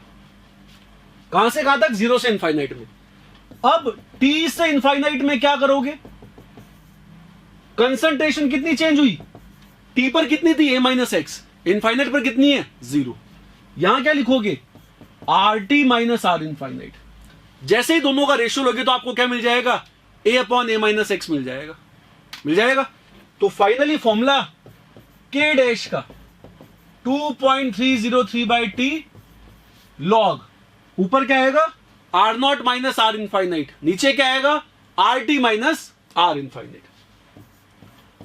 R not minus R infinite और नीचे आ गया RT माइनस R इनफाइनाइट। ये k डैश का फॉर्मूला तैयार हो जाएगा। मान लो तुमको बोल दे वो कि वो टाइम बताओ तुम तो जब ये सॉल्यूशन ऑप्टिकल इनएक्टिव होगा। तो बेटा ऑप्टिकल इनएक्टिव कब होगा? जब RT 0 होगा। इंपॉर्टेंट पॉइंट है, अगर ये सॉल्यूशन ऑप्टिकल इनएक्टिव हो गया तो उस टाइम पर RT को 0 पुट कर दो, बस वो t निकाल लो। फिर जैसे RT को 0 करके t निकालोगे तो ये वो टाइम इंस्टेंट आ गया जब सॉल्यूशन कैसा है? Optically inactive. ठीक है, तो आज के लेक्चर के अंदर बेटा अपन इतना ही पढ़ रहे हैं। आज के लेक्चर में अपन ने बेसिकली 4 एप्लीकेशंस को कवर किया और साथ में न्यूमेरिकल किए। फर्स्ट ऑर्डर काइनेटिक्स की 4 एप्लीकेशन कौन कौन सी थी? एक तो अपन ने homogeneous gaseous phase decomposition reaction देखी जिसमें प्रेशर मेजरमेंट करके काम चलाया। दूसरी अपन ने हीट्रोजीनियस फेज निकाली जिसमें गैस का वॉल्यूम निकाला, उससे कैलकुलेशन की। या फिर अपने पास में ऑप्शन क्या था? H2O2 टाइप कोई गैस हो तो टाइट्रेशन से भी निकाल सकते हैं। थर्ड एप्लीकेशन अपने पास में हाइड्रोलाइसिस ऑफ एस्टर और fourth application inversion of sugar. दोनों ही एप्लीकेशंस एग्जांपल थी किसका? सूडो फर्स्ट ऑर्डर रिएक्शन का। जब आप हाइड्रोलाइसिस ऑफ एस्टर करते हो तब आप बेस के साथ टाइट्रेशन परफॉर्म करते हो, और जब आप इन्वर्जन ऑफ शुगर पढ़ते हो तब आपको एंगल ऑफ रोटेशन मेजर करना पड़ता है। ठीक है, अभी एप्लीकेशंस खत्म नहीं हुई है फर्स्ट ऑर्डर काइनेटिक्स की। अभी तो ये जस्ट अपन ने 4 ही एप्लीकेशन देखी। अब अपन नेक्स्ट टर्न पे इसकी रिमेनिंग एप्लीकेशंस को कवर करेंगे। ठीक है, थैंक यू।